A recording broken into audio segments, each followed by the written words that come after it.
दर्शक बंधु आमे ओडिया जगन्नाथ आम इष्टदेव आउ सेही जगन्नाथंकर 12 मासरे 13 पर्व आउ सेही पर्व गुडी को प्रत्येक ओडिया पालन करंती घरे घरे भोजी भात पिठापଣା उछुली पड़े परिवेश कौन आपण माने द्वंद्वरे पड़िलेनी कि द्वंद्वरे पड़ंतुनी मु आपण मानकु बेसी समय द्वंद्वरे रखिबिनी सेही पर्वटी हेउची मकर संक्रांति।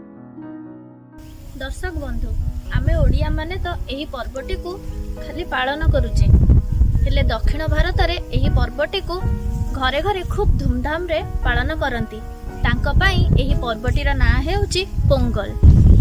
तेबे कोन रहिची ए पर्वटी रा विशेषत्व आसंतु अधिक जानिबा।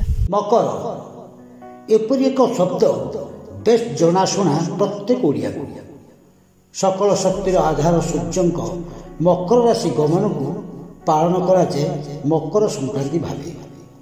एमती तो प्रत्येक मासे सूर्यंकर चलन को संक्रांति भावे पालन करा जाए हेले मकर राशि सूर्यंक चलन को स्वतंत्र भावे पालन करथांती घरे घरे।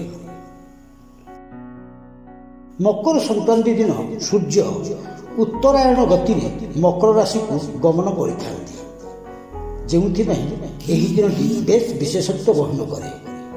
एही दिन ठारू धीरे धीरे दिन बड़ हो राति छोट होता है खाली सेतिक नुहे एही दिन ठारू धरापृष्ठ शीत विदाय नेवा आरंभ करने सह सूर्यंक तेज अधिका होता है। मकर संक्रांति घरे घरे पूजा करा जाए मकर चाउल भोग। पूर्व दिन राति पानी रे भिजा जाइथिबा अपक्व अरुआ चाउल छेना कदली गुड़ क्षीर सह विभिन्न फल मिसा जाई ठाकुरଙ୍କ ପାଇଁ स्वादिष्ट भोग प्रस्तुत करा जायଥାଏ। देवादेवीଙ୍କ निकटरे यह भोग करा जिया परे एहाकु गृहर प्रत्येक सदस्य प्रसाद करी पाइथांती।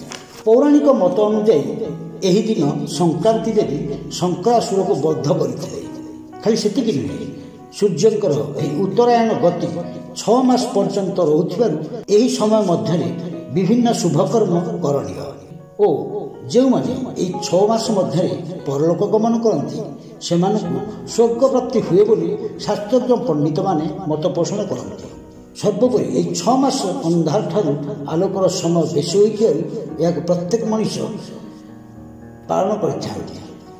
दर्शक बंधु एबे तो आपण माने एही मकर संक्रांति विषय अनेक कथा जानिले आगको विभिन्न पर्व विषय मु आपण माननको जणाइली। एबे मु मामाली आपण मानक ठारू विदाय नउची रहुची नमस्कार।